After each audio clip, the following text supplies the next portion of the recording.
Tudo bom? Pode começar? Espera um pouquinho, pessoal. Só. Boa noite a todos. Primeiro, quero agradecer também a espiritualidade por dar essa oportunidade, a Deus principalmente, né? Por dar essa oportunidade. Estou muito feliz de estar aqui hoje. E agradecer a todos vocês que puderam disponibilizar um pouquinho do tempo de vocês. Essa é uma palestra rápida, uma coisa de 4 horas, nada de... Eu falo bastante, tá? Mas eu quero que vocês também participem. Se eu falar alguma besteira, alguém achar que eu falei alguma besteira, fica à vontade para perguntar ou para sugerir uma melhora, tá? Tudo que eu falar aqui não é lei, então também, né, se caso não servir para alguém, não se sinta, né, ofendido, pode deixar sair do outro lado, né, mas eu espero que 100% do que eu falar aqui ajude um pouquinho, tá? Vou falar só um pouquinho de mim, só para contextualizar, né, como que eu cheguei aqui hoje. Olá, boa noite.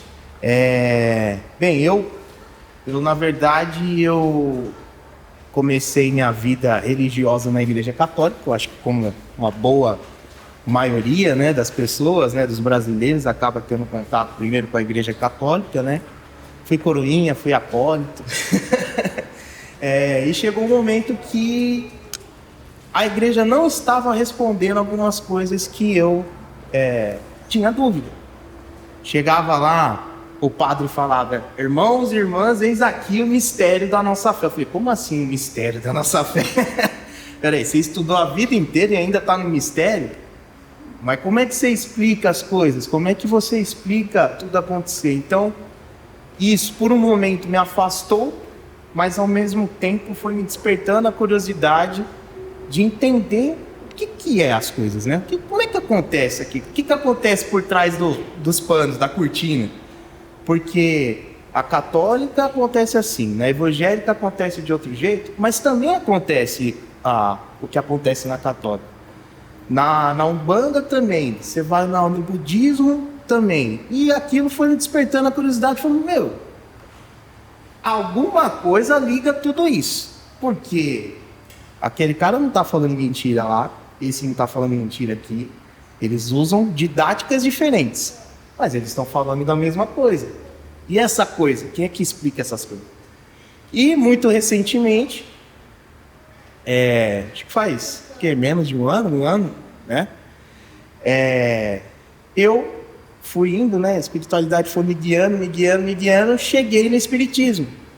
Aí que me despertou mais curiosidade ainda, né? Por quê? Eu sou formado em mecatrônica, sou da área de exatas. Ou seja, eu sou uma pessoa que nunca acreditei muito em pó de pirim-pim-pim, né? E um milagre. Só aqui que vai fazer um milagre aqui, não tem esse pó de pirim-pim-pim. Porque tem gente que faz e tem gente que não acontece. Alguma coisa, né? Tem por trás disso daí. Então eu sempre fui muito cético. Não que eu não acreditava, tá, gente? Sempre fui muito crente, vamos pôr assim, né? Sempre fui muito fiel, sempre acreditei muito. Mas eu acreditava que as coisas aconteciam de uma outra forma. E aí eu conheço Allan Kardec, né? A história de Allan Kardec, né? Não pessoalmente. Pelo menos eu acho que não, né? E conheci a história do Allan Kardec. Eu falei: esse cara, ele é mais cético, parece que ele fala um pouco mais a minha linguagem. E aí comecei a estudar, ver dali daqui, assistir um filme, né, para ver a história dele. Aí vi o Livro dos Espíritos. Eu falei: opa, vou começar a ler esse cara aqui. E isso, em paralelo, outras coisas estavam acontecendo que estavam me levando para isso também. E aí li o Livro dos Espíritos, foi totalmente esclarecedor, apesar de muita gente falar assim: você lê o Livro dos Espíritos, você não vai entender, tem que ler 32 vezes para começar a entender. Ali, para mim, tinha muita coisa que explicava muita coisa, fez muito sentido. E olá, tudo bem, boa noite? Então eu falei assim: eu acho que esse caminho aqui ele vai me explicar. E aí foi a explicação daqueles bastidores que eu queria entender, como é que acontece. E por eu ter já vasculhado em outros lugares, eu fui fazer, aqui ele fala que é isso aqui, mas ali na outra religião ele fala que é outra coisa, mas eles estão fazendo a mesma coisa, que é, na verdade, no espiritismo, tem um outro nome que explica isso daí. Com isso, né, chegamos aqui hoje, no dia de hoje, eu montei essa palestra, porque eu comecei a estudar, achava muitas respostas, fala, Claudião. Se você permite, Marco, você está falando de Kardec, só para lembrar que ontem nós fizemos, comemoramos 167 anos, né? 166. O Livro dos Espíritos, o primeiro livro da codificação dos Kardec. Obrigado, Paulo. 167, né? 167. É isso mesmo. Quando eu era por volta de 1860 ali, mas 57. Obrigado. E então essa palestra, qual que é o intuito dela, né? Depois que eu comecei a estudar, começou a aparecer cada vez mais gente com dúvida, querendo tirar dúvida de algumas coisas que às vezes, se a gente for ver, pode ser por causa da minha educação religiosa, eu já entendia, mas tem muita gente que às vezes não consegue entender coisas, ao meu ver, tá? Que são um pouco básicas, né? Então eu fiz uma palestra aqui, que talvez, pela audiência que está aqui hoje, talvez vocês já saibam de cor e salteado, tá? Mas a ideia, principalmente, nosso amigo Léo vai tá fazendo um piloto aqui também hoje, né? Eu espero que fique principalmente para os jovens, para quem está iniciando e consiga explicar um pouquinho, né? Do que é isso aqui, do que é espiritismo, do que é a espiritualidade, tá? Então, assim, fiquem à vontade para perguntar a qualquer momento, me interromper a qualquer momento e só levantar a mão, me chamar, a gente para e a gente debate. Eu gosto de fazer palestras abertas para o debate, porque é um aprendizado para mim também. Eu acho que a gente aprende ensinando. Então, eu gosto disso aqui. Beleza? Bem, quem já ouviu algumas dessas frases aqui? Aconteceu porque tinha que acontecer. Não cai uma folha sem ser da vontade dele, ou de Deus. Tinha que ser assim. Tudo acontece no seu tempo. Deus escreve certo por linhas retas. Quem já ouviu, levanta a mão. Acho que todo mundo, né? Todo mundo já ouviu isso. E quem já pensou isso aqui ou já questionou isso aqui? Deus não gosta de mim. Eu não sou merecedor. Não adianta continuar tentando. Nasci só para sofrer. Vou esperar Deus mandar. Quem já se questionou? Levanta a mão. É mais difícil, mas quem já se questionou isso? Levanta a mão. Tá? Eu faço parte também. Né? Então a primeira pergunta de todas, que nem fazia parte da palestra, mas olha que engraçado. Um jovem veio me questionar disso daí. A primeira pergunta, e consequentemente a primeira pergunta do Livro dos Espíritos. O que é Deus? Alguns já devem ter, já sabe de cor salteado, né?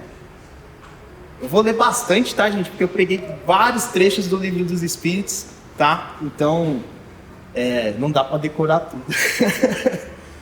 Deus é a inteligência suprema, causa primeira de todas as coisas. Deixa eu até dar uma... né? Só para observação, então, do comentário do Allan Kardec. Então, para crer em Deus, basta lançar os olhos sobre as obras da criação. O universo existe, logo tem uma causa. Duvidar da existência de Deus seria negar que todo efeito tem uma causa e avançar que o nada pode fazer alguma coisa. Tá? Alguém aqui que sabe da teoria do Big Bang? Já ouviu falar dessa teoria do Big Bang? Bem, é uma teoria, ou seja, não é comprovado. Por quê? Porque os cientistas, eles descobriram o efeito até hoje, mas até hoje eles não conseguiram descobrir a causa. Logicamente, para quem acredita, essa é a causa, tá? Essa é a causa. Ele é o criador do universo. Ele criou o universo. Então, a partir desta causa, se tem o efeito que é o que a gente tem até hoje. E é o que a ciência conseguiu estudar até hoje. Ah, mas a ciência, eles são ateus. Pobre deles. Porque talvez eles já poderiam estar estudando de outra forma a criação do universo. E talvez conseguissem até comprovar a teoria deles. Às vezes está faltando uma pecinha. Que é essa pecinha, não sou ateu, vou acreditar em alguma outra coisa. Né? Mas traz aqui a primeira pergunta e a primeira resposta é trazendo um pouco disso. Deu para entender?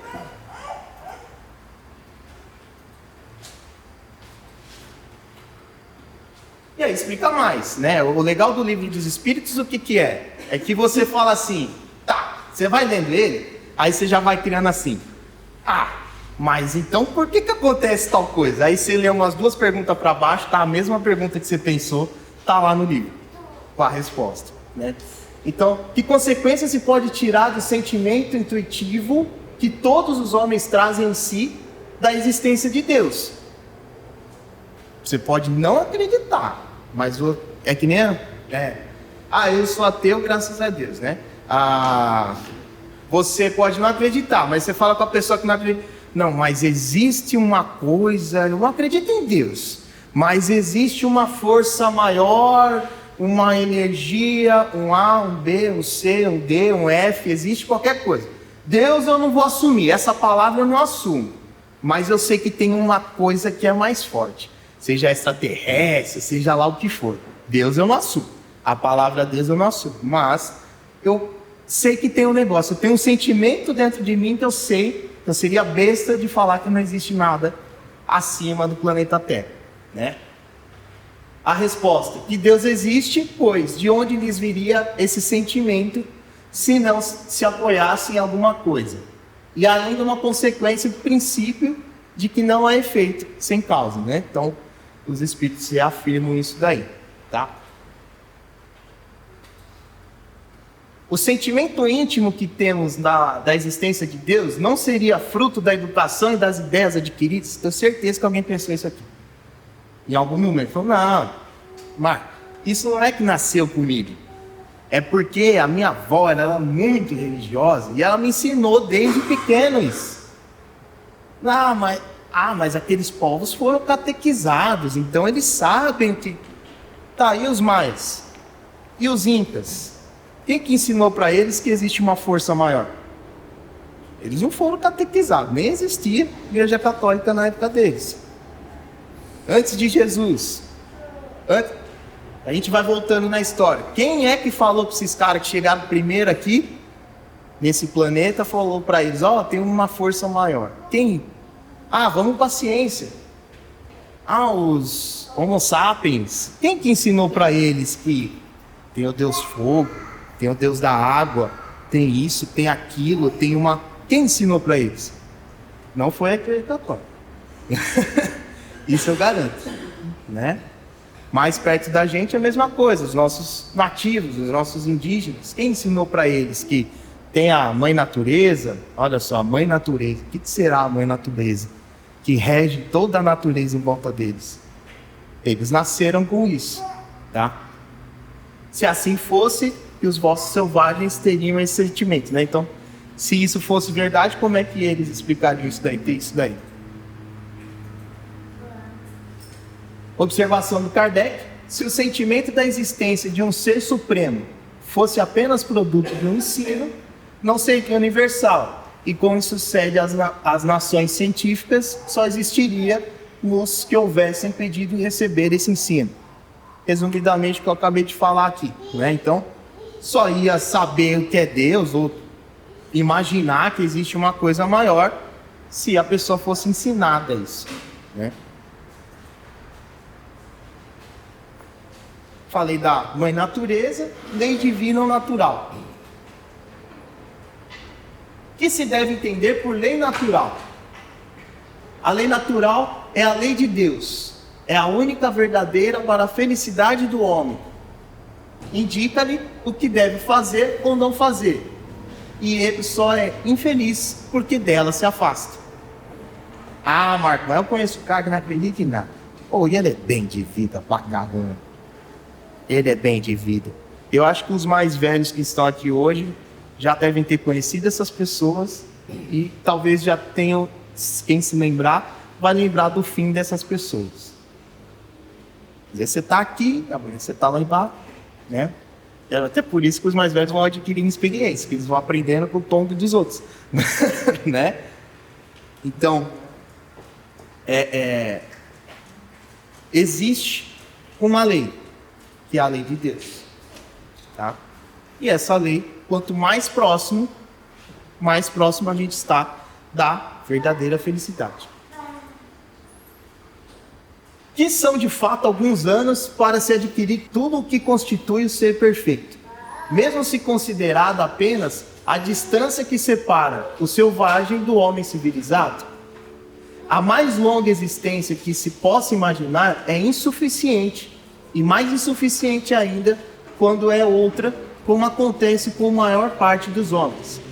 Entre as leis divinas, umas regulam o movimento e as relações da matéria bruta, isso aqui, né? Cadê que eu perdi? Aqui. São as leis da física, cujo estudo pertence ao domínio da ciência, né? As outras dizem respeito especialmente ao homem em si mesmo e suas relações com Deus e com seus semelhantes. Abrangem tanto as regras da vida do corpo quanto da vida da alma. São as leis morais, né? Então é aquilo que eu falo, né? Às vezes quando eu dou palestra aqui de quarta-feira, eu falo muito com o pessoal, por exemplo, no trabalho. Eu preciso crescer no trabalho. Eu tenho as leis ou a política do dia a dia no meu trabalho, né?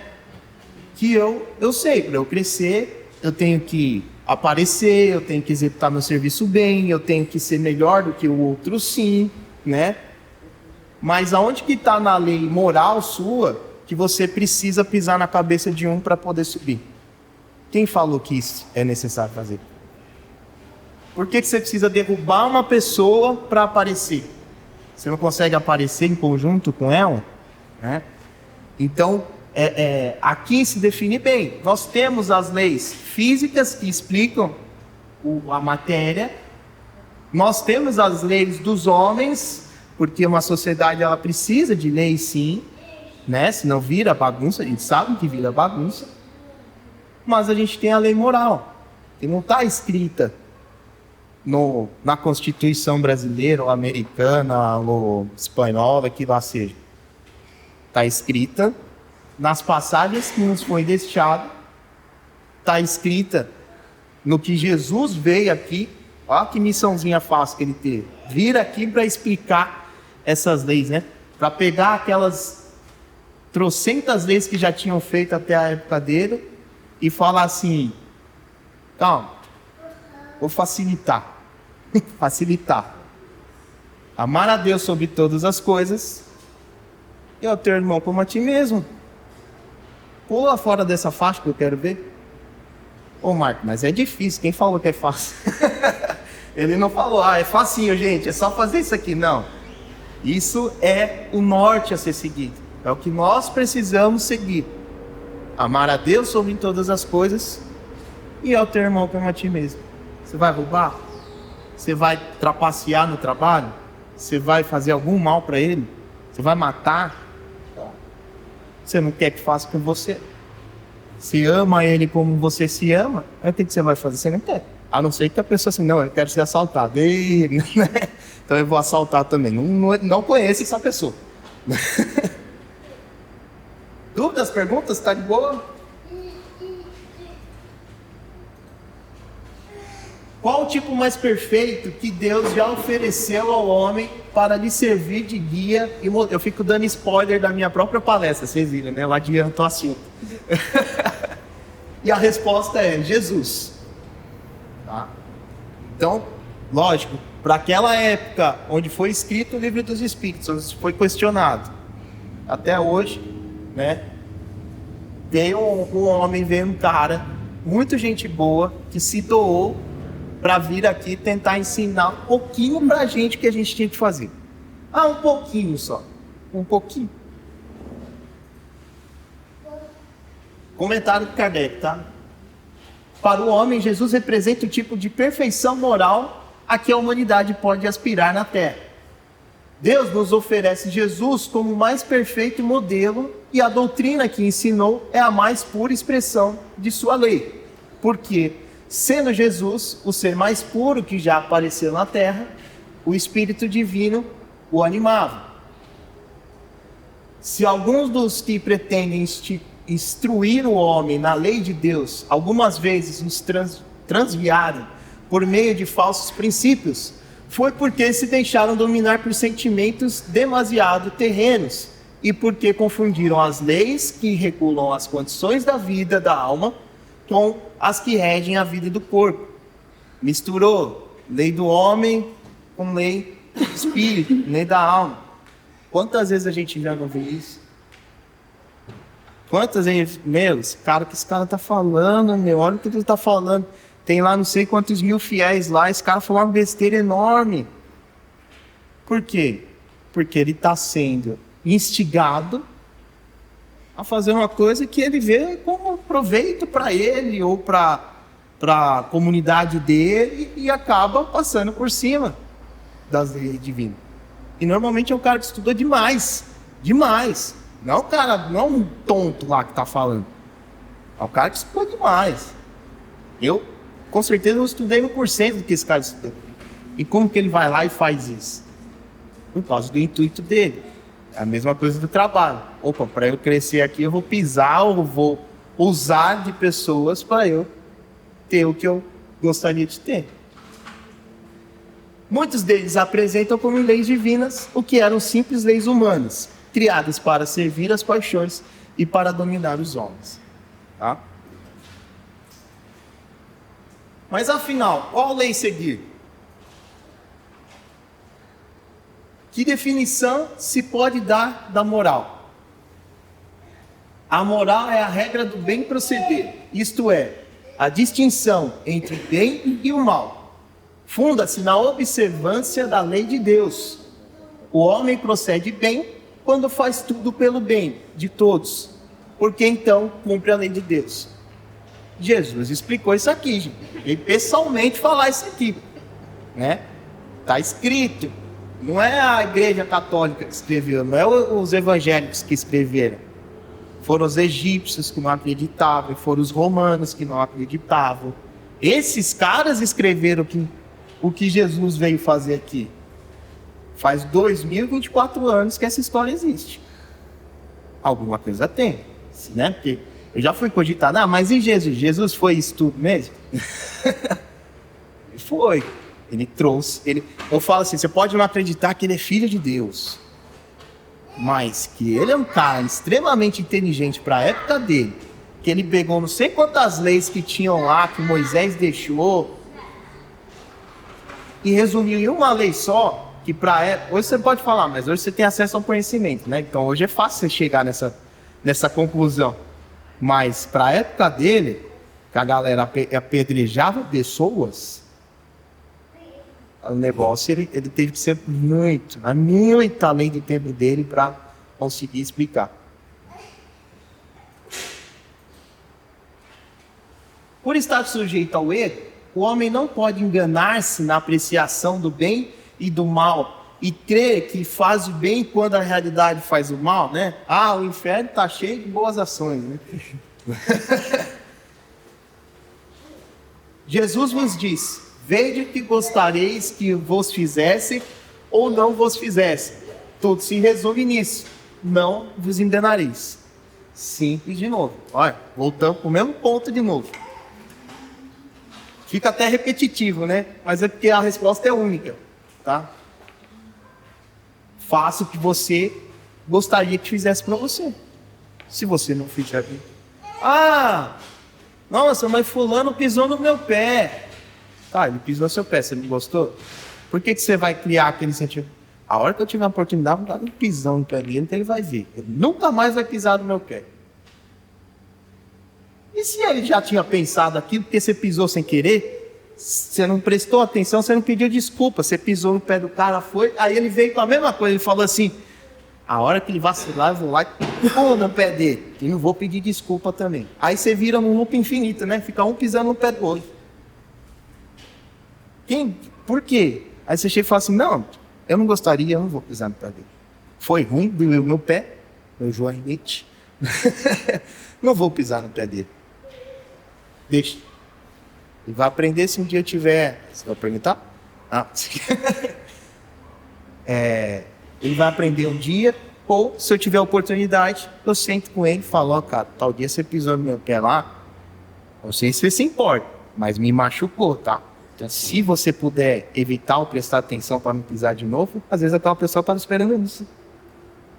Aí ele vai falar, mas você pisou no meu. Aí você fala, nossa, mas eu não sabia. Quando que eu pisei? Então eu devo desculpas a você. Ó, que virada de jogo. Né?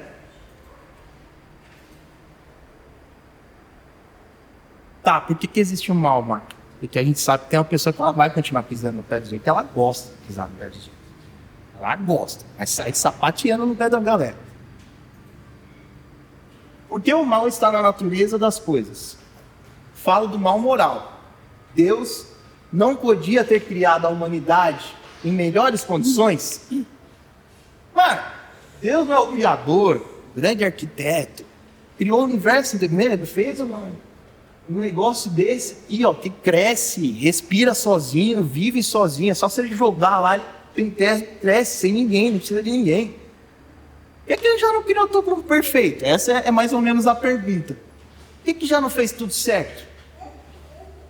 Já te dissemos, os espíritos foram criados simples e ignorantes, tá? Não ignorante de bruto, de bronco, ignorante de saber, tá? Sem saber.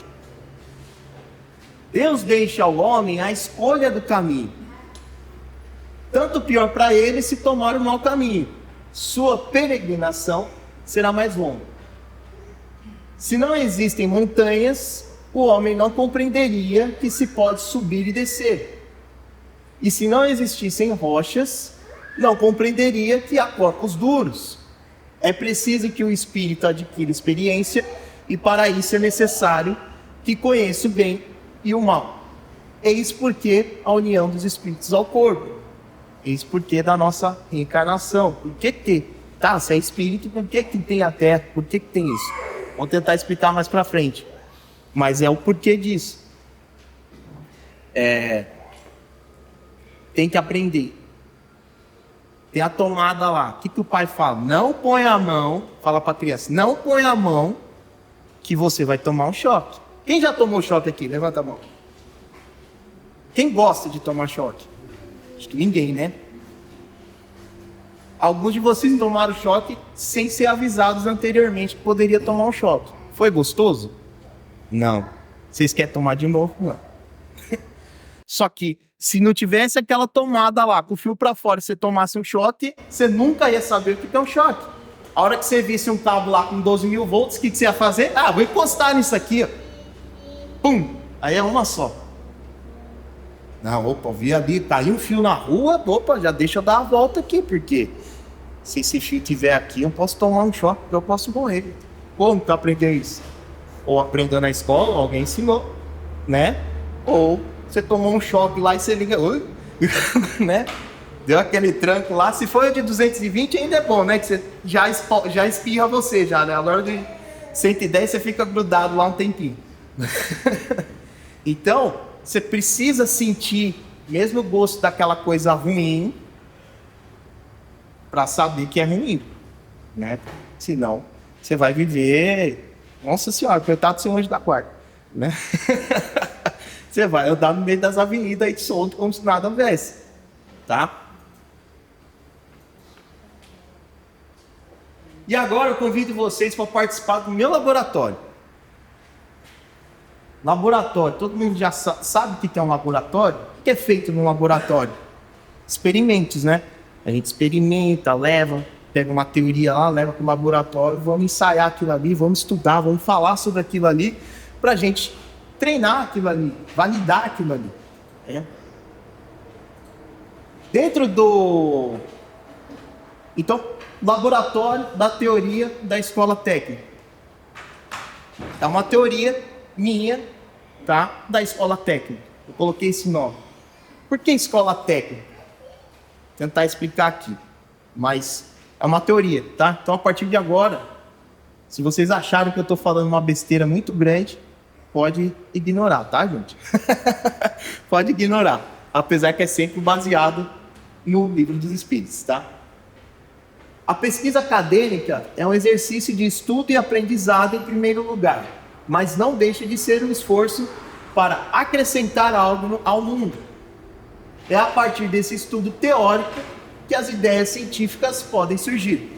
Esse é o mundo acadêmico, tá? Os professores da USP, o que eles fazem? Faz isso. Tá? Eles vão lá, estudam, vê, aí tem uma teoria, eles estudam aquela teoria, calculam, para ver o que está ali, o que eu posso usar aquilo, aquela teoria eu posso usar baseada em que, isso, naquilo. Você está estudando. E aí eu tenho o mundo prático. O mundo prático é a aplicação das ciências estudadas na área acadêmica em um cenário real e material. É a partir dessa aplicação que se pode validar e comprovar a ciência. Vou pôr em prática. Tá bom. Einstein calculou lá, ou foi Galileu, né? Soltou a maçã e falou, tem uma gravidade. Tem uma força aqui que se eu soltar, tem a gravidade. E digo mais, o ar que a gente respira influencia nessa queda. Se eu não tiver atmosfera, eu posso soltar uma bola de boliche e uma pena que as duas vão cair junto. Aí o que foi lá o mundo acadêmico? Não, a gente tem que validar isso aqui. Manda para os caras que sabem a prática, a gente precisa construir, calcular. Vamos construir uma câmara de vácuo, onde eu tiro toda a pressão atmosférica, tiro toda a resistência do ar, e a gente vai soltar uma bola de boliche e uma pena junto para ver se vai cair junto. Aí manda para os caras do prático lá, vai lá soltar a bola. Aí solta uma pesquisa, uma teoria de, sei lá que ano lá, 1000 e bolinha, 900 e bolinha. Vai lá, os caras hoje, vai lá, solta a bola de boliche e a pena, e as duas caem juntinho no chão. Lei física, que o mundo acadêmico estuda e o mundo prático põe em prática. Beleza? Antes de se unir ao corpo, a alma compreende melhor a lei de Deus do que após a sua encarnação. Compreende-a de acordo com o grau de perfeição a que tenha chegado e dela guarda a intuição quando unida ao corpo. Mas os maus instintos do homem fazem frequentemente que ele esqueça a lei de Deus. E mais uma pergunta: onde está escrita a lei de Deus? Na consciência. Exatamente, na consciência. Ou seja, todos nós que estamos aqui hoje já tivemos a aula teórica da lei divina, da lei de Deus. A gente já sabe, a gente já nasce com isso gravadinho aqui na cabeça. A gente já aprendeu. Só que o que acontece? Se eu ficar calculando, eu vou pôr em prática? Não vou pôr em prática. É só cálculo. Por isso que Deus podia chegar e falar assim, olha, a lei é essa, vocês sigam essa lei, que é isso aqui, tá, gente? Beleza? Beleza. É igual os alunos da sala. Aí sai, ninguém lembra de nada. Se der uma prova amanhã, ninguém sabe de nada. Por quê? Uma coisa em prática, né? Mundo de provas e expiação. Eita, esse aí eu já ouvi falar bastante. Aplicação prática da moral já aprendida no plano espiritual ou em outras encarnações. Então, dentro desse conceito de teoria de escola técnica, por que escola técnica? Alguém já ouviu falar do Senai? Alguém já fez Senai? Sabe que é uma escola técnica. Aluno do Senai. Esse aí é garantido. Por quê? O cara só tem aula prática lá dentro. Então, a indústria fala que ele sai preparado. Por quê? Ele já tem aula prática, então ele já sabe fazer tudo, né? Então, a escola técnica é onde eu vou pegar as teorias e colocar em prática. E aí Deus criou um mundo pra gente testar isso. Pra gente pôr em prática. Todo mundo sabe a aula? Sabe. Então agora vocês vão encarnar e tenta lembrar o que eu ensinei, hein? Vai lá, vai com Deus. Né? Deu para entender esse conceito? Aqui eu trouxe um resumo, categorias. Eu sei que a maioria de vocês já sabe, tá? Mas só passar bem rápido. Então nós temos os mundos primitivos, né? Que são destinados às primeiras encarnações da alma humana. A vida toda material se limita à luta pela subsistência, ao senso moral, o senso moral quase nulo, e por isso mesmo as paixões reinam soberanas. A Terra já passou por essa fase. Acabei de falar no começo da palestra, Homo sapiens. O que esses caras eram? Eram os brutos. O que os vikings eram? Eram os brutos. Tava lá, o negócio é matar para comer, era selvagem, selvageria mesmo. Mas já passamos. Hoje a gente fala, não tem isso. Nunca. Hoje, se ofender, graças a Deus, né? Ofender uma pessoa já é um absurdo, já. Os caras que iam lá e já enfiavam peixeira, já resolviam o negócio no sangue. Então a gente já passou disso. Hoje nós estamos aonde? De provas e expiações. Ou expiações e provas. Nesses mundos, o mal predomina. Por quê? A gente está na aula de aprender o que é o mal. A gente está nessa aula. Porque no selvagem eles se matavam. Nossa, é um absurdo. Só que eles eram ignorantes. Eles não tinham outra escolha. Ou morria ou matava. Hoje, a gente já sabe o que faz mal, o que faz bem. Jesus vem para cá e já deu a letra. Não tem mais desculpa. A partir de agora, vocês não são mais bárbaros. Vocês tiveram uma aula teórica no mundo prático. Olha só. Olha que coringa que Deus deu pra gente. Então, nesses mundos o mal predomina. É a atual situação da Terra. Razão porque aí vive o homem a braços com tantas misérias. Após a Terra também, né? Hoje a gente já está mais atualizado. A gente sabe que a Terra ela já está encaminhada para se tornar um mundo de regeneração. O que é o mundo de regeneração? São os mundos em que as almas que ainda têm que expiar aurem novas forças, repousando das fadigas da luta, tá? Do dia a dia, que tinha no mundo de provas e expiação, não necessariamente a Terra, tá? Mas a Terra está caminhando. Mas eu conheço esse cara aí, velho. O pessoal falou que lá para 2050, né? 2060, já vai ser um mundo de regeneração, mais para regeneração do que prova e expiação. Eu conheço uma galera aí que eu acho que não vai se adaptar, não. O que acontece essa galera? Vai para outro mundo de prova e expiação. Ou mais inferior ainda, né? Então, por isso que tem a reencarnação. No nosso dia a dia, o que acontece? O aluno reprovou, o que ele vai fazer? Vai continuar naquele ano. Ele repete o ano. Então, no grau de evolução dos espíritos, a mesma coisa. Repetiu, volta o ano. Repetiu, volta o ano. Repetiu, volta o ano. Um dia ele vai ter. Um dia ele vai sair da escola. Um dia ele sai da escola. Mundos ditosos ou ditosos, eu não sei falar, ou felizes, né? Então são os planetas onde o bem sobrepuja o mal e por isso a felicidade impera, tá? Então já não tem mais aquela recuperação ali, a vibe é bem melhor, né? A vibe já é bem melhor, já é um lugar mais gostoso de se viver, ou seja, você vai pouco a pouco se aproximando da tal felicidade que a lei divina fala. Quanto mais você se aproximar dessa lei, mais próximo você está da sua felicidade. Mundos celestes ou divinos são as habitações de espíritos depurados. Depurados seria limpos já estão 100%, já são PhD em vivência, né? Onde exclusivamente reina o bem, visto que todos que ali vivem já alcançaram o cume, o alto da sabedoria e da bondade. Mas vamos voltar para o nosso mundinho. Qual é o objetivo da encarnação dos espíritos? Deus lhes impõe a encarnação com o fim de fazê-los chegar à perfeição.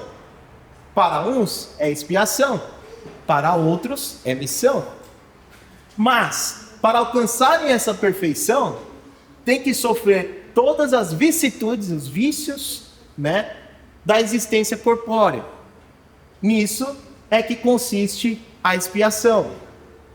Ganhar dinheiro, ser feliz, quando eu for rico, milionário, ser orgulhoso de que eu sou pobre. Dinheiro ajuda? Lógico que ajuda. Lógico que ele é. Nós vivemos num mundo que é uma moeda de troca. A gente precisa dele, senão a gente ia ter que andar com 10 vacas no carro para ir comprar o pãozinho na padaria. Não ia dar certo. Só que o dinheiro ele é o maior exemplo do apego, da vicissitude material. Eu quero. Então eu tenho que ser exposto a isso para me treinar que eu não preciso. Quando eu aprender que eu não preciso disso, talvez até tenha dinheiro, até flua melhor. Mas até eu aprender isso daí, o negócio, né? Bate cabeça. Aí começa aquelas perguntas: Deus não gosta de mim, Deus me odeia. Mas calma, por que será? A encarnação tem ainda outra finalidade: a de pôr o espírito em condições de cumprir sua parte na obra da criação. Vamos tentando decorar esses trechos, mas lá na frente a gente vai falar deles de novo, tá? Para executá-la é que, em cada mundo, ele toma um instrumento em harmonia com a matéria essencial desse mundo, a fim de nele cumprir, daquele ponto de vista, as ordens de Deus. E dessa forma que, concorrendo para a obra geral, ele próprio se adianta. Tem cara que vem realmente para fazer a missão. Ele já, às vezes, já passou por pronto. Jesus, eu tenho uma ideia de Jesus. Eu sei que pessoas têm outras ideias. Não, ele é o filho de Deus. Jesus, para mim, analisando a história dele, ele se abdicou de ser um filho de Deus. Quando ele vem aqui, para ele servir de exemplo 100% perfeito. Por quê? Se ele vem para a terra com o zap na manga, né? Que nem os gregos falavam, se ele é um semideus, se ele é filho de Deus, ele estalou os dedos, as coisas acontecem facilmente. Mas você vê na passagem dele que ele se abdicou. Ele veio para ser igual a nós, para mostrar que sim, dá para fazer desse jeito. Por que ele foi lá pro deserto e o demônio ficou 40 dias na orelha dele, tentando falar: não, come, toma, pra que... Gente, é Jesus, pra que... Vocês realmente acham que ele precisava passar por isso? Mas por que ele passou? Por que ele sofreu ali? Para ele mostrar: eu sou igual a vocês e dá para fazer sim, gente. Dá para fazer sim. É difícil? É difícil. Estou mostrando que é difícil. Eu sofri, mas dá para fazer. Tá? Então não quer dizer que ele não é nosso governador, ele não é o filho de Deus, ele não é um espírito evoluído. É sim. Só que ele se abdicou dessas coisas todas, né? Que às vezes as pessoas olham ele como um ser sobrenatural. E não, ele veio ser igual a gente. Ele sangrou no último dia dele aqui na Terra, que ele mostrou. Ele falou: ó, tá aqui minha comprovação do que eu vim fazer aqui. Tá bom pra vocês agora? Aí todo mundo ficou: tá, né? Eu vou tirar o cara lá e voltar ele pra tudo, né? Aí todo mundo ficou: e agora? Mas por quê? Porque ele queria mostrar isso. Ele queria mostrar. Isso é a minha visão, tá, gente? Entra naquela caixinha lá. Se eu não ligam pra isso, eu jogo fora, tá? Deus criou todos os espíritos simples e ignorantes. Isto é, sem saber. A cada um deu uma missão com o fim de esclarecê-los e de fazê-los chegar progressivamente à perfeição, pelo conhecimento da verdade, para aproximá-los de si, Deus. Para eles, a felicidade eterna e sem mescla consiste nessa perfeição. Lei moral, lei divina, lei natural. Quanto mais próximo, mais perto da perfeição. Os espíritos adquirem esse conhecimento passando pelas provas que Deus lhe impõe. Uns aceitam essas provas com submissão e chegam mais depressa à meta que lhes foi desafiada.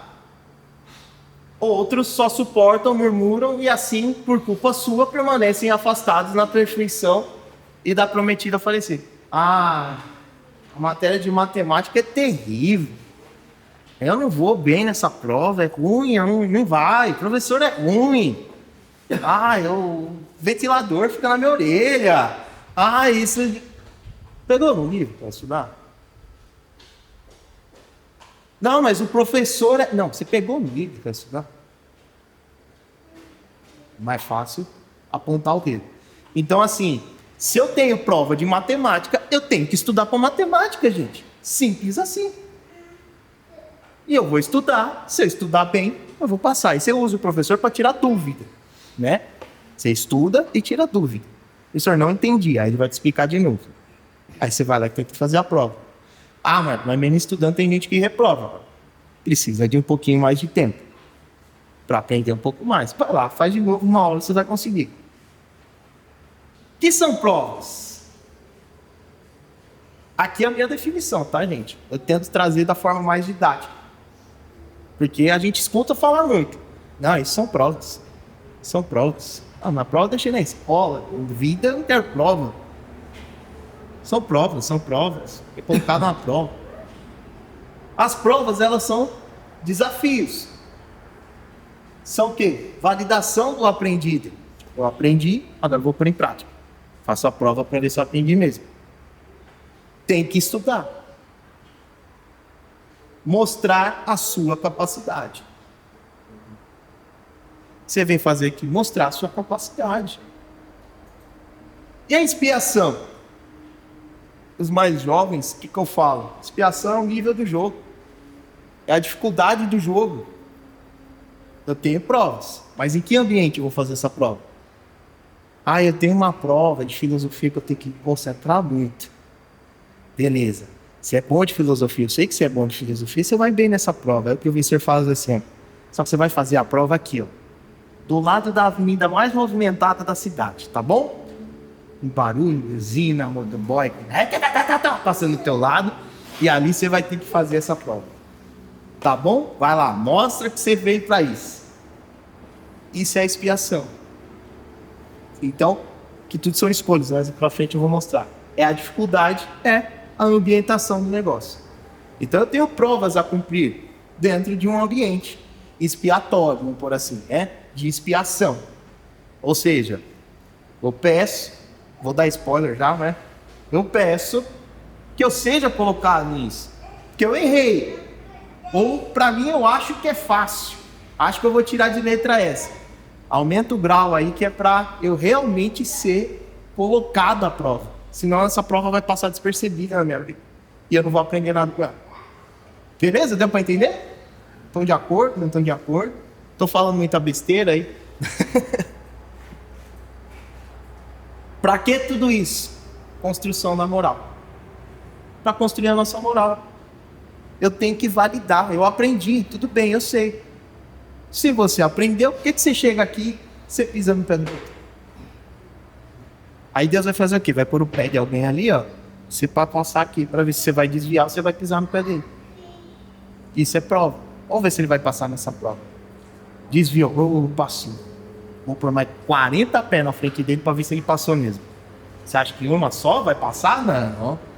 Vou validar. Como passar nessas provas? Teoria. Lei natural, lei de Deus. Professores, nossos mentores. Alunos, nós que somos estudantes. E as provas, a validação da teoria. Opa, mas pera aí, entrou um cara na jogada aí que até agora você não tinha falado. Você só tinha falado da teoria e dos alunos. E esse professor aí? Quem é esse cara aí? O espírito protetor é o anjo da guarda. O bom gênio é o que tem por missão seguir o homem na vida e ajudá-lo a progredir. É sempre de natureza superior com relação ao protegido. O que ele é um mentor? Quem às vezes já participou de escola, às vezes de faculdade, sabe que tem a mentoria. O que é a mentoria? É um cara que domina aquele assunto e ele está lá disponível para você tirar dúvida. Pô, como é que eu faço isso aqui? 2 mais 2 é 4 nele? Como é que é? Aí o mentor vai lá e fala, é assim, é assado. Ah, vai ter a prova. Ah, eu já passei por essa prova.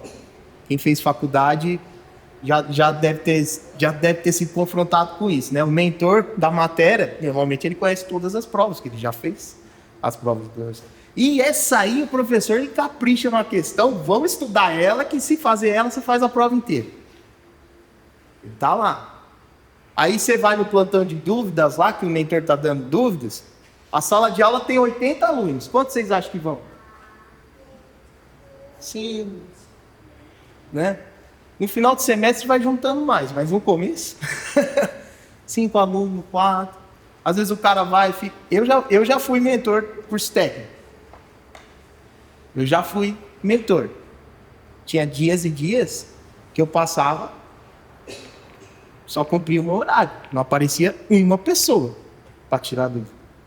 Aí chegava, passava a prova, aí eles tomavam aquela piada do professor na prova. Ia todo mundo mal. Ah, no outro dia, lotada a sala. Não, aí tinha que dar aula de novo pro professor. Eu não tirava dúvida, eu dava aula de novo pro pessoal.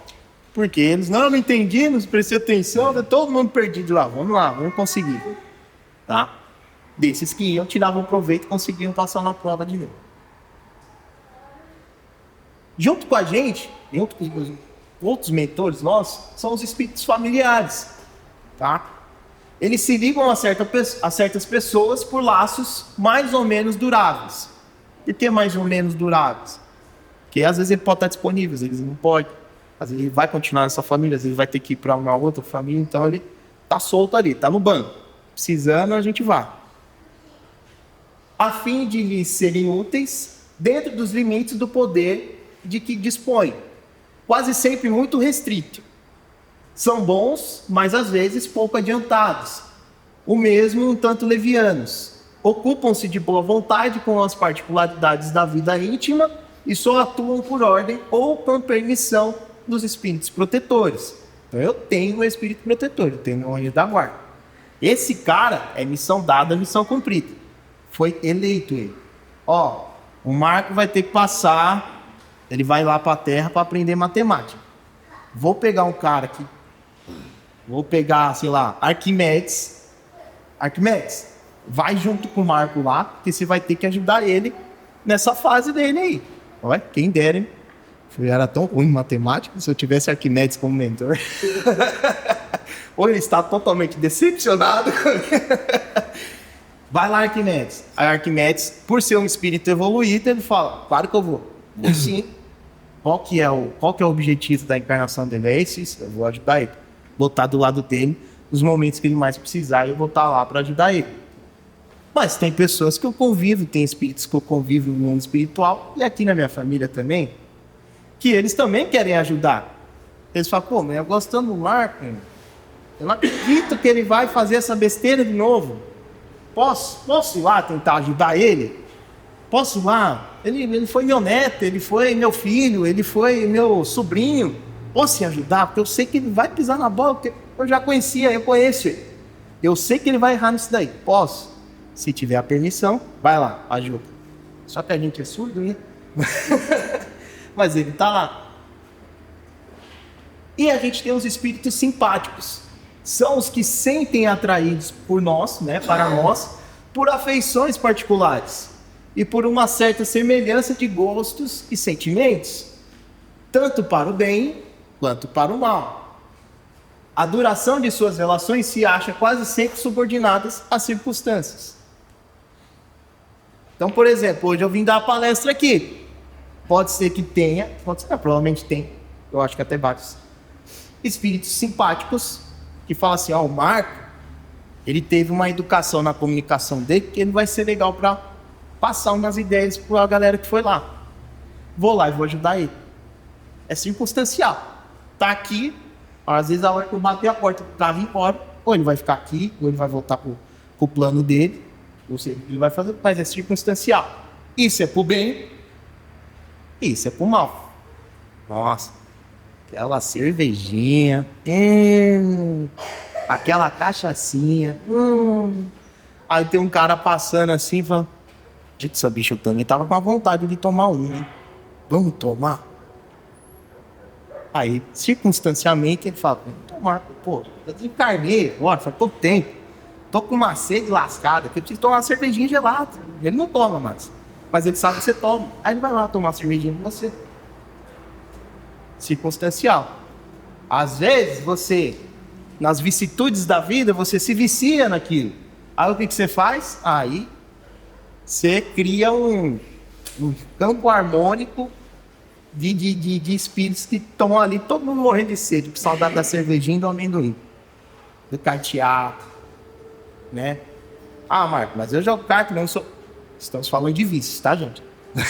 Estamos falando de vícios, né? Ah, mas eu jogo com a minha avó, Marco, que ela gosta. Não, gente, pelo amor de Deus, né? Não vamos levar ao pé da letra. São didáticas, né? Agora, aquele cara que é viciado, que a gente sabe, não, o cara não consegue sair, o cara não consegue largar. É lógico, tem 15 negros com ele lá, não, vamos beber mais um. Tá cedo ainda, vamos lá. Vamos ficar. Aí o cara, não quero mais, tá me fazendo mal já. Meu filho de tarde. Não, você aguenta mais, vamos aguentar mais, tá?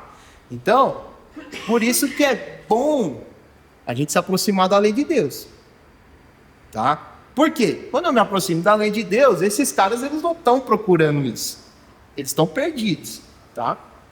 Eles vão procurar outra coisa para fazer. Porque aí, esse cara aí, ele é muito consciente. Muito consciente. Eu tento cantar na orelha dele e ele não escuta nada. Muito consciente. Vou procurar outro mais fraco, tá? Então, esses são os espíritos simpáticos. E isso acontece para todos os graus, tá? Não é só o grau inferior de espiritualidade. Grau superior também, né? Por exemplo, os médios, tem muitos médios que, espíritos simpáticos, vêm até ele para se comunicar, para dar um auxílio para uma pessoa, para dar uma informação para uma pessoa. Pode ser o familiar, pode ser o espírito simpático, tá? Tranquilo? Acho que essa turma aqui, disso aqui, já sabe de letra, já, né? Há espíritos que se ligam particularmente a um indivíduo para protegê-lo? Sim, o irmão espiritual.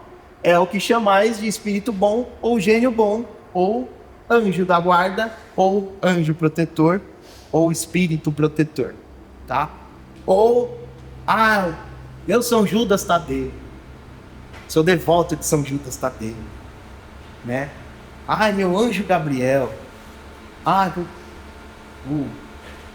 da Umbanda também tem lá, mas eu não sei os nomes, tá, gente? Então, mas católico, o que tem? São Judas é espírito. Mas então São Judas está com ele? Pode ser que esteja, ou pode ser que um primo muito igual a São Judas está com ele também. Entendeu? O nome, você dá o nome que você quiser pro seu anjo da guarda. Se você quiser chamar ele de Tião, Tião. Tião, me ajuda aqui que eu tô indeciso com uma coisa. Ele vai te ouvir. Qual a missão do espírito protetor? A de um pai em relação aos filhos. Apesar que a gente não tem muitos bons exemplos de pais aqui na Terra, né? Mas vamos pensar no pai ideal, tá? Aquele pai que realmente tá ali com o filho. Pai em relação aos filhos. Conduzir seu protegido pelo bom caminho. Ajudá-lo, consolá-lo nas aflições e encorajá-lo nas provas da vida. Ele está aqui para isso. Ele está aqui para isso. A missão dele é te acompanhar e estar ao seu lado, nos piores e nos melhores momentos da sua vida, tá? Aqui é a observação do Kardec, tá? Os espíritos protetores nos ajudam com os seus conselhos por meio da voz da consciência que fazem ressoar em nosso íntimo. Vou para a esquerda ou vou para a direita? Vou para a direita. Fui eu que tive essa ideia. Tá? Mas, como nem sempre ligamos a isso a devida importância, eles nos dão um outro conselho mais direto, servindo-se das pessoas que nos cercam. Vou usar um seu exemplo, tá? Confraternização, aniversário da Natasha. Aí tinha um convidado que bebeu. Não estava embriagado, mas ele bebeu. Mora em Araçoiaba, foi lá em Sorocaba. Não vai pela Raposa porque tem polícia. O comando fica no pedágio. Não vai porque o comando fica no pedágio. A gente passa direto lá e todo dia eles estão lá. Não virar, você esperto. Não. O que aconteceu? Perdeu o carro, perdeu a carta. O emprego. Por quê? Ele era motorista da empresa. Aí ele perdeu a carta, perdeu a empresa. Olha o que ele pôs em jogo para não dar o braço a torcer. Não, eu sou sabitão, só me gerar. Então você não me pega, não. Pegou? Será que o protetor dele falou, o protetor da Natasha, viu? Conselha ele, já cansei, eu tô aqui há meia hora e ele tá com a ideia na cabeça que ele vai pela Raposa, mas vai dar ruim lá. Natasha, fala pra ele. Aí a Natasha fala. Marco, fala pra ele. Marco fala. Não adianta, mesmo assim, puxa a cabeça dele. Uai, reprovou. Examine cada um as diversas circunstâncias felizes ou infelizes de sua vida e verá que em muitas ocasiões recebeu conselhos que nem sempre aproveitou e que lhe teriam poupado muitos desgostos se os tivesse escutado. Se você errou, com certeza a pessoa vai para... Eu avisei. Eu avisei. O protetor do cara tá assim, não. Eu tentei. Vou continuar tentando. Mas como passar por essas provas? Né? Continuando aqui. Professores, vamos falar dos estudantes.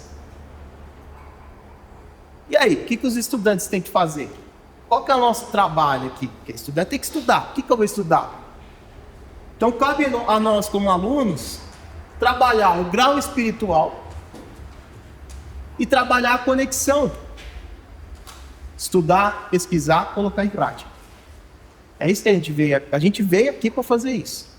E é isso que a gente tem que fazer. Primeira coisa, estudar. Estudar o quê, mano? Essas são as obras de Kardec, tá? Os 5 principais. Lógico que tem outros livros que se baseiam neles, tem outros que depois também a Revista Espírita, muita coisa ela trouxe, outros romances que depois foram sido escritos. Saúde. Mas aqui a gente tem, primeiro livro, para quem não conhece, o Livro dos Espíritos. Quem já leu o Livro dos Espíritos aqui? Levanta a mão, por favor. É só para eu ter uma média. Livro dos Espíritos. Indique, tá? Livro dos Médiuns, certo? Segundo livro. O Evangelho segundo o Espiritismo. Quem faz o Evangelho aqui em casa? Levanta a mão, só para eu saber. Legal. No Evangelho tem algumas partes que ele tira do Livro dos Espíritos também, tá? A explicação. Ele é uma forma mais didática de passar o conhecimento ou as explicações dos Espíritos para coisas do nosso dia a dia. Em cima do quê? Do Evangelho de Jesus, tá? Céu e Inferno e Gênesis. Esses dois eu não li ainda, não cheguei neles ainda, tá? Tô falando que eu sou novato no negócio, hein? A minha indicação bibliográfica, para quem não leu ainda, esses 2 caras, tá? Então, praticar o Evangelho, eu acho, tem a sua importância espiritual, mas também é um aprendizado que vale a pena, tá? E o Livro dos Espíritos. Gente, o Livro dos Espíritos, concordo que ele tem que ser de cabeceira. Por quê? Porque é um livro, tem muito conteúdo. É 1024? 1019.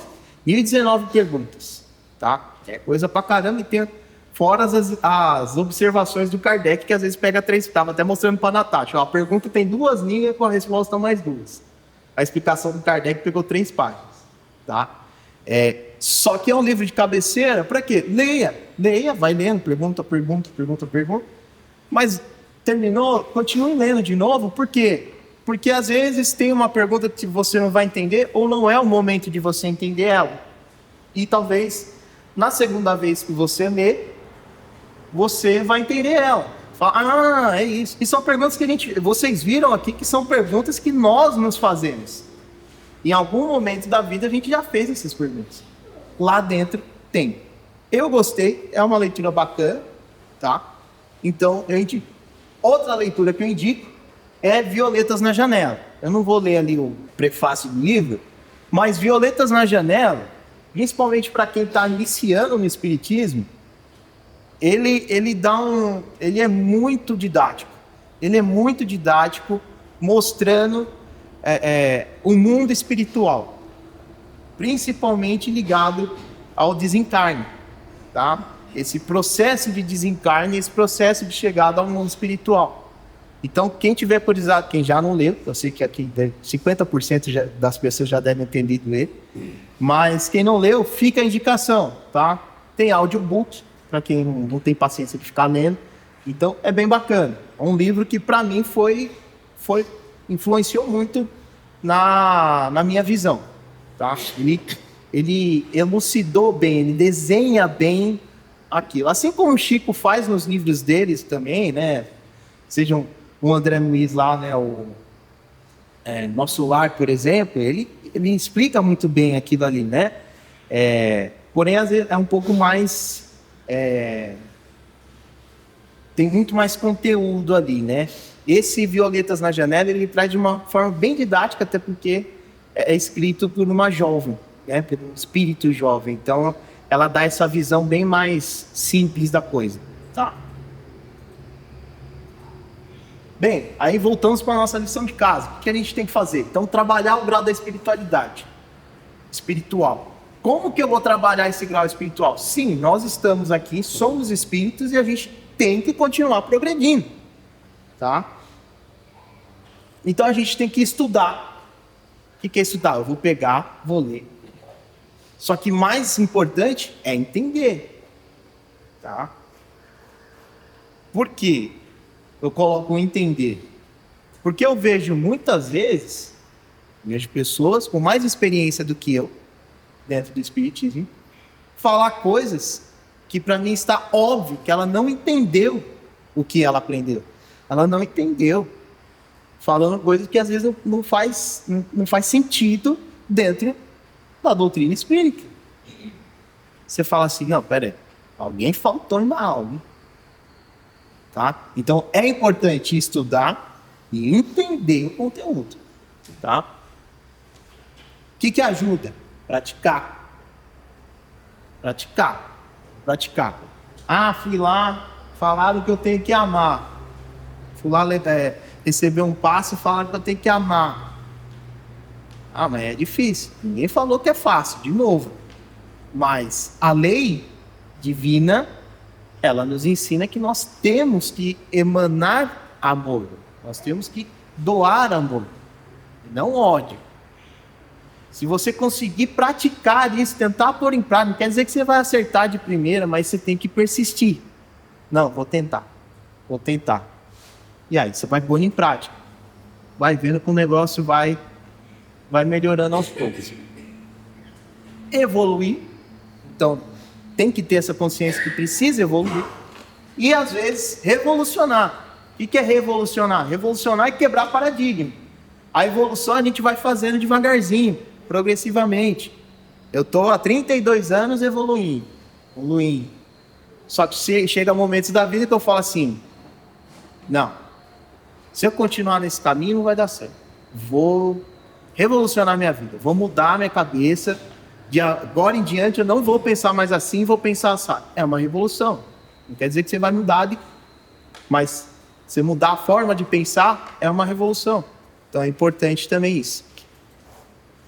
E vigiar a sua moral, que é aquele exemplo que eu dei no trabalho.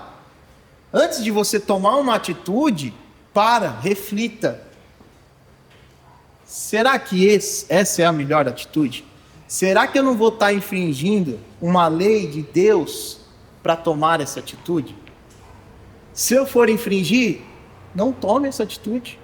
Ah, mas se eu não fizer isso, não faça, não é o momento.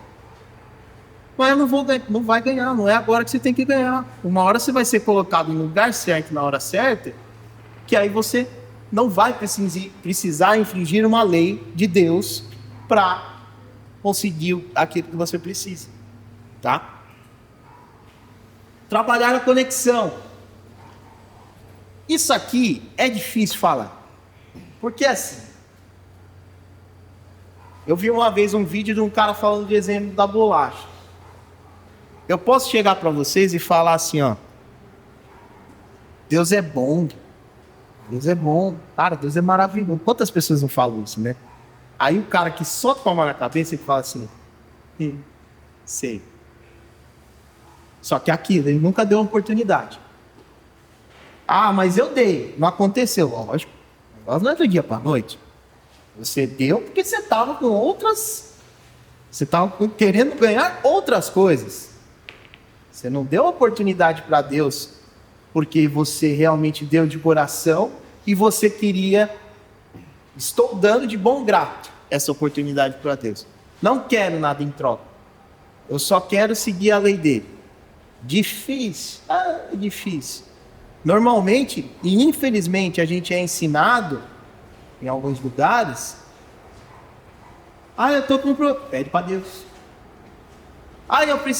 Eu queria tanto um emprego. Pede para Deus. Nossa, coitado de Deus. Tá com uma pilha assim, ó, de pedido ali, ó.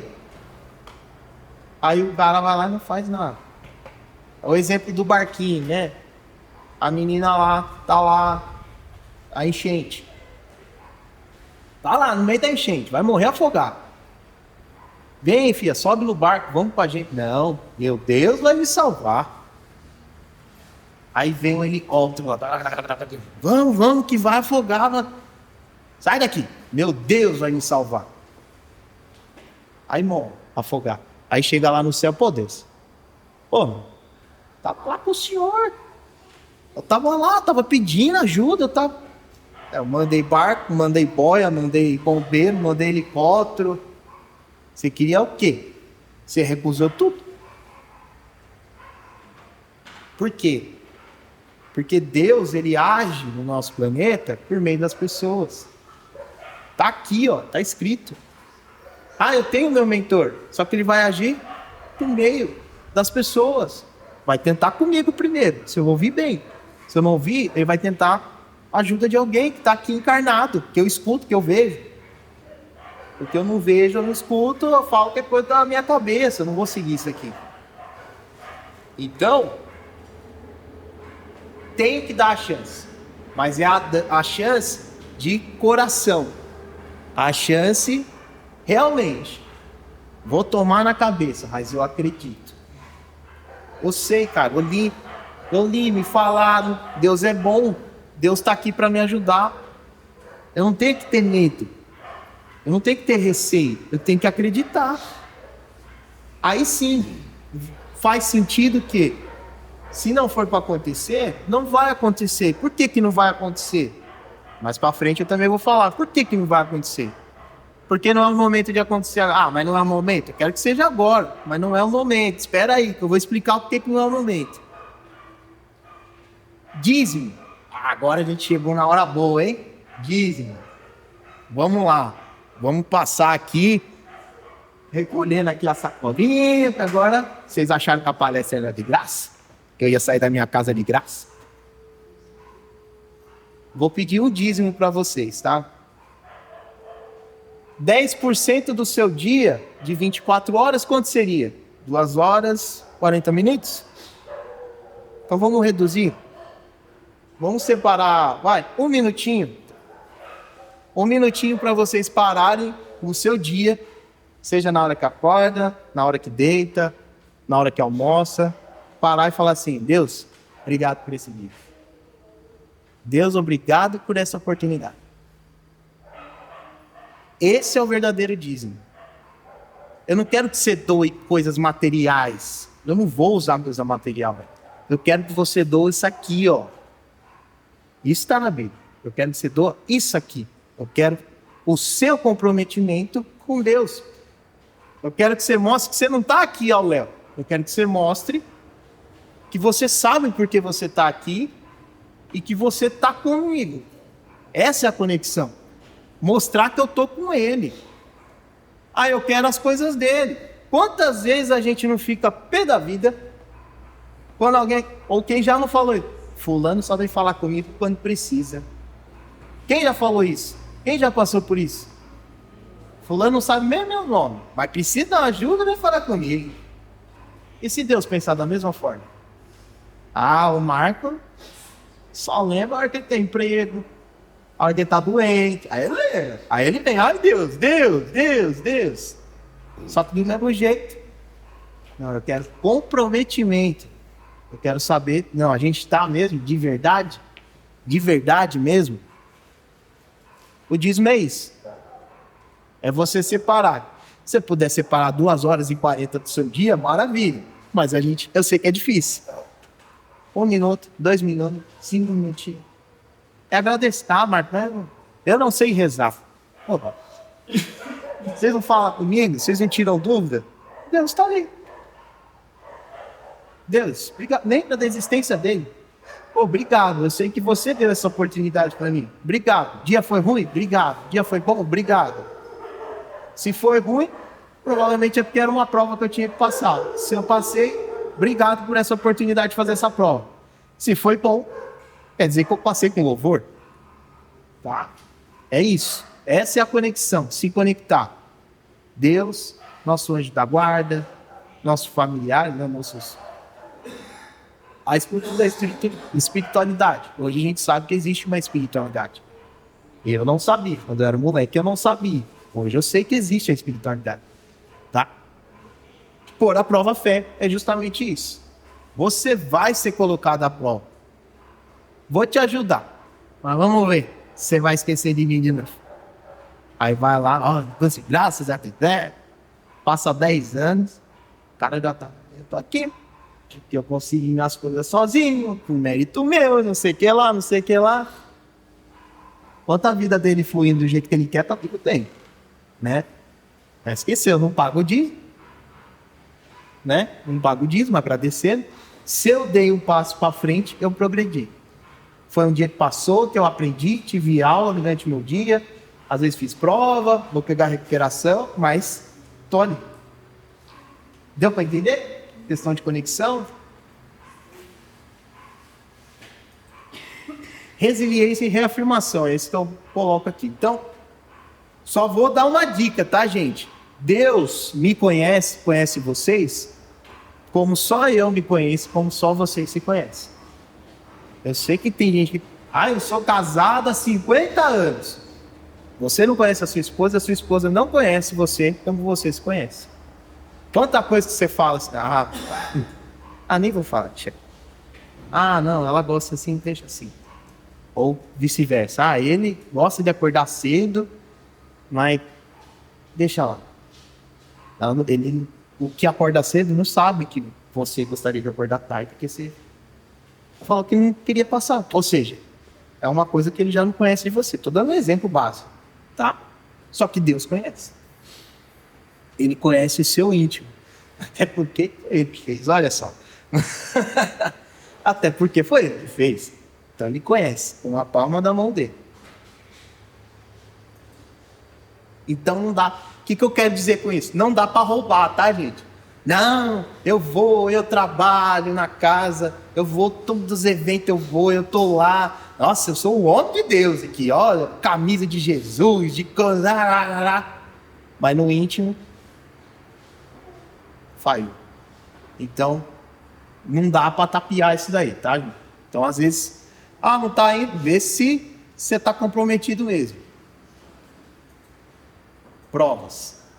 Por que as duras penas? É uma pergunta também que fala, por que eu tenho que sofrer tanto? No estado errante, e antes de começar uma nova existência corpórea, o espírito tem consciência e previsão das coisas que lhe vão acontecer durante a vida. Oi? Não? Ele próprio escolhe o gênero de provas que deseja sofrer e nisso consiste o seu livre-arbítrio. Olha, se assim eu tenho liberdade de falar, essa foi a maior pegadinha que Deus nos deu. O livre-arbítrio. Era tão fácil se ele falasse assim, não vai fazer, você vai fazer assim. Pronto, eu faço. Não, ele deu o livre-arbítrio. Ele deu a opção de você errar. Mas, não é sacanagem. Pra que fazer isso, pô? Por que não amacia? Por causa daquilo que a gente já vem falando. Se você não enfiar o dedo na tomada, você não vai tomar o choque. Não adianta eu falar que dá choque, você não vai acreditar. Ah, aquela bolacha é gostosa. Se você não experimentar aquela bolacha, pode vir o papo falar que é gostosa aquela bolacha. Você não vai acreditar. Você só vai acreditar quando você experimentar. Não é Deus, então, que lhe impõe as tribulações da vida como castigo? O castigador, né? Ah, era, né? Nada acontece sem a permissão de Deus, pois foi Ele que estabeleceu todas as leis que regem o universo. Então, realmente, Deus está coordenando tudo. Não é que está abandonado, não. Você vai segue tua vida do jeito que você achar melhor. Perguntar, então, por que fez tal lei e não outra? Dando ao Espírito a liberdade de escolher. Deus lhe deixa toda a responsabilidade de seus atos e de suas consequências. Eu sei que vai dar choque. Se eu enfiar a mão, é minha escolha. Nada entrava no seu futuro. O caminho do bem como do mal lhe estão abertos. Se vier a sucumbir, resta-lhe o consolo de que nem tudo se acabou para ele e que Deus, em sua bondade, deixa-o livre para recomeçar o que foi mal feito. Tá? Então, errei, volta, tenta de novo. Errei, volta, tenta de novo. Vai tentando. Eu tenho todo o tempo do mundo, literalmente. Além disso, é preciso distinguir o que é obra da vontade de Deus e do que é obra da vontade do homem. Se o perigo vos ameaça, não fostes vós quem o criou, e sim Deus. Tivestes, porém, o desejo de vos expor a ele, porque nele viste um meio de progredir, e Deus o permitiu. Aconteceu porque Deus queria. Por quê? A gente vai chegar aqui, eu estou quase terminando, tá, gente?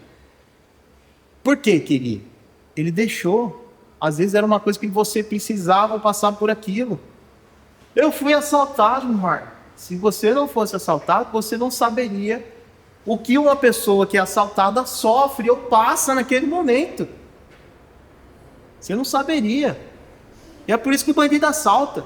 Porque ele já nasceu num lugar que ele está fazendo aquilo. Ele não sabe o mal que ele está fazendo.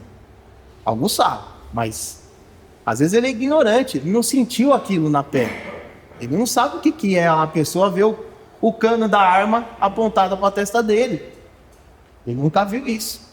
Talvez a vez, quando ele vê, ou se for exposto a isso, ele mude a cabeça dele. Tá? Então por que deixa? Porque às vezes você precisa passar. Às vezes é aquilo ali. Entendeu? Eu quero ser assaltado para eu não criar essa vontade de fazer o mal na pessoa. Deixa, vai ajudar na proteção dele. Não vai acontecer o mal de fato. Porque pra gente, a gente acha que o mal de fato é a morte, né? Talvez não vá acontecer ali o mal de fato, na nossa visão, tá? Mas é necessário. Vai, meu filho. Efeito borboleta. Cheguei, hein? Cheguei. Alguém já ouviu falar de efeito borboleta? Sérgio? Efeito borboleta, exemplo rápido, para não estender mais, tá? Efeito borboleta, ele vem de uma teoria do caos. Não quer dizer que o que eu vou falar aqui é baseado no caos, tá? Mas porque acontece. Você tá andando na rua, aí você para amarrar o tênis. Vê um cara que acabou de comprar um café, tropeça em você, que não viu você parando. Aí ele queima a mão. Aí ele vai para o hospital. Só que esse cara, ele era piloto de um voo.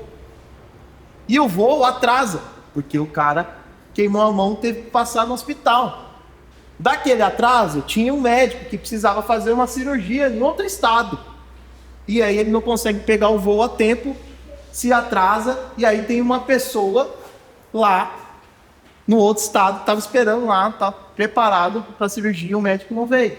Isso é efeito borboleta.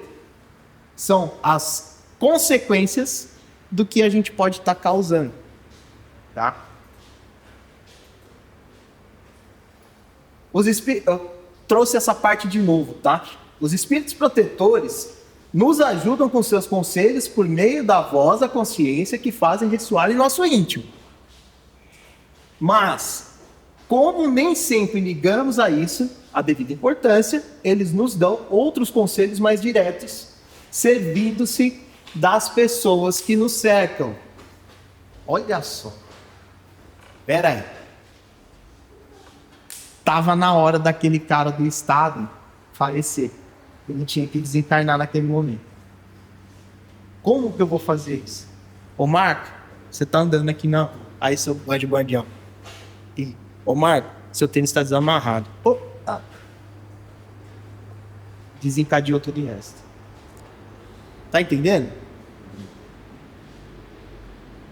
Então tem você e tem uma prova. E às vezes essa prova pode ser para você, ou você aprova para aquela outra prova. E aí a gente chega nesse consenso. Eu no centro, prova, exemplo, instrumento. Aqui coloquei 3 coisas, lógico que pode ser muito mais. Então eu posso ser prova? Eu posso passar por uma prova? Posso. Eu posso servir de exemplo para uma outra pessoa? O cara viu lá eu pegando dinheiro e devolvendo pro dono. Aí um cara falou, ué, o que ele tá fazendo? Aí o cara ficou feliz pra caramba. Eu tive a oportunidade, eu vou fazer igual. Posso ser exemplo. Posso ser instrumento? Que nem no caso do tênis. Posso ser instrumento. Tudo depende. O que ajuda a tudo isso fluir? A minha conexão e a minha dedicação nos estudos e entender como que funciona a espiritualidade. Para eu não ficar... O mais importante aqui é o quê? Eu não posso ficar pensando que o mundo acontece, as coisas acontecem com pó de pim-pim-pim. Ai, Deus, precisa disso. Ele joga pó de pim-pim-pim e a sua vida muda do dia para a noite. Não existe isso. Não existe. Ela muda através dos seus atos. Se você conseguir se conectar, você começa a fluir. Por quê? Não adianta eu chegar com uma criança e querer ensinar raiz quadrada, sendo que ela não sabe o que é 2 mais 2. Vai adiantar eu falar para ela de raiz quadrada? Olha, raiz quadrada, não vai. A criança vai ficar olhando para mim e vai... E onde vamos chegar? Né? Agora, se a criança que teve toda a sua educação matemática eu chegar a explicar raiz quadrada, ela... não sei para que eu vou usar, mas entendi. Adianta, eu estou falando para vocês que tem um espírito evoluído ao seu lado, que se chama anjo da guarda. Todo mundo acredita no anjo da guarda. Como que ele vai poder conversar comigo se ele está falando uma língua que você não entende? Como que ele vai conseguir te influenciar? Você não entende. Pode gritar na tua língua, você não vai entender. Por isso a importância do estudo. E daí a gente tem o grande conceito aí do efeito borboleta da nossa vida. Aqui eu só diminuí, tá? Então prova, exemplo e instrumento. Eu posso ser prova para alguém. Ou uma pessoa pode ser prova para mim. Ou uma outra pessoa pode ser um exemplo para mim. Ou ela pode ser um instrumento para me ajudar numa prova. E isso vai crescer a que ponto? Aonde eu vou? Como que eu vou controlar isso? Não tem como controlar isso. Qual que é o importante disso? Eu tenho uma regra que foi dada. Eu tenho uma lei que foi dada. Eu tenho um cara que saiu lá do cantinho dele, desceu aqui para a terra para ensinar a gente essa lei. E vem depois a espiritualidade e explica. Quanto mais próximo dessa lei, mais fácil o negócio fica. Mais as coisas vão fluir. Por quê? Porque você pode ter a sua individualidade, sim. Mas olha a responsabilidade. Você não está sozinho aqui. Você precisa de pessoas aqui. Por quê? As pessoas vão ser exemplo para você, vão ser provas para você, vão ser instrumentos para te ajudar. E você também vai ser. Ah, mas eu levo uma vida sofrida. Na escola lá, o pessoal pega pesado comigo. Se não existisse alguém que sofresse, a gente não ia ter o exemplo do que é o sofrimento. Você pode estar sofrendo ali naquele momento, tá, gente? Naquele momento. Mas às vezes vão falar assim, ó, tá vendo o que aconteceu com o fulano? Isso não pode acontecer mais. Aí vai ter um monte de gente que vai aprender. Você foi instrumento. Ah, Marco, mas judiou de mim? Não, peraí. A gente não pode esquecer que a gente escolheu. Eu quero estar lá para isso. Eu quero passar por isso. Pode ir que eu aguento. Se eu não aguentar, eu volto de novo. Então, essa é o efeito borboleta da nossa vida e, consequentemente, a responsabilidade da nossa encarnação. A gente vem aqui para aprender, mas a gente vem aqui também para ensinar e para ser instrumento da espiritualidade e ajudar outras pessoas a progredir, outros espíritos a progredir. Isso eu estou falando dos encarnados. Fora o que a gente não serve de exemplo ou de ajuda para os desencarnados também, né? Aí não vai caber no slide nem no canto. Tá? Eu fiquei assim de colocar porque eu sabia que ia ficar extenso, ia ficar chato, pesado, mas eu acho muito importante essa parte do livro e eu acho que todo mundo deveria ler, chegar lá, ler também direitinho, porque eu vou ler aqui, mas vou ler rápido, tá? O homem de bem.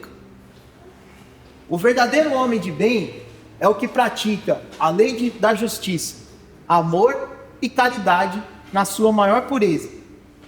Se interroga a própria consciência sobre os atos que praticou. Perguntará se não violou essa lei, se não fez o mal, se fez todo o bem que podia ser feito, se ninguém tem motivos para questionar dele ou se queixar dele. Enfim, se fez aos outros tudo quanto queria que os outros lhe fizessem. Imbuído do sentimento de caridade, de amor ao próximo, faz o bem pelo bem, sem esperar recompensa, e sacrifica seus interesses à justiça. É bondoso, humanitário e benevolente para com todos, porque vê irmãos em todos os homens, sem distinção de raças nem de crenças. Se Deus lhe concedeu o poder e a riqueza, considera essas coisas como um depósito de que deve usar para o bem, e disso não se envaidece por saber que Deus lhe deu tudo isso, também poderá retirar. Então, se Deus deu, ele pode tirar assim. Se a ordem social colocou outros homens sob a sua dependência, trata-os com bondade, benevolência, porque são seus iguais perante a Deus. Usa da sua autoridade para lhes levantar o moral, e não para os esmagar com o seu orgulho. É indulgente para com a fraqueza alheias, porque sabe que ele mesmo precisa de indulgência dos outros e se lembra dessas palavras do Cristo. Aquele que estiver sem pecado, atire a primeira pedra. Famoso não julgarás. Quem é você para dar pitaco na vida dos outros? Não é vingativo, a exemplo de Jesus. Perdoa as ofensas, para só lembrar dos benefícios, pois sabe que será perdoado na medida em que houver perdoado. Alguém já ouviu isso em uma oração? Pouco famosa? Quer dizer, alguém pede isso toda vez que faz essa oração? Pede de coração? Respeita, enfim, em seus semelhantes, todos os direitos que as leis da natureza lhes concedem, como gostaria que respeitassem os seus. E é com esse comentário que eu agradeço a presença de todos vocês. Espero do fundo do coração que eu tenha conseguido passar um pouquinho do que passa dentro da minha cabeça, tá? É uma informação e é por isso que eu indico, tá? Eu li esse livro fez assim na minha cabeça. Explodiu na minha cabeça. Quanta coisa eu não me importava, mas mesquinho. perto do que pode ser o meu papel nesse mundo. Porque eu não sei se eu vim aqui para missão, se eu vim fazer prova. Eu acho que é prova, eu me arrebento direto um monte de coisa. Provavelmente é prova. Mas pode ser que eu seja usado para ajudar outras pessoas. Eu precisava estar aqui hoje, no dia de hoje. Por que que eu fui trazido até aqui? Por isso que eu conto lá no começo, como eu cheguei até aqui. Não era para eu estar aqui se for ver. Tá, tchau, tchau. Então, agradeço novamente a todos. Obrigado, espero que tenha sido didático o máximo possível. Espero que eu não tenha falado muita besteira. E qualquer pergunta, qualquer dúvida, a gente está aí. Pode tirar aí que a gente vai tentar. Essa é a prática da vida. Tá bom.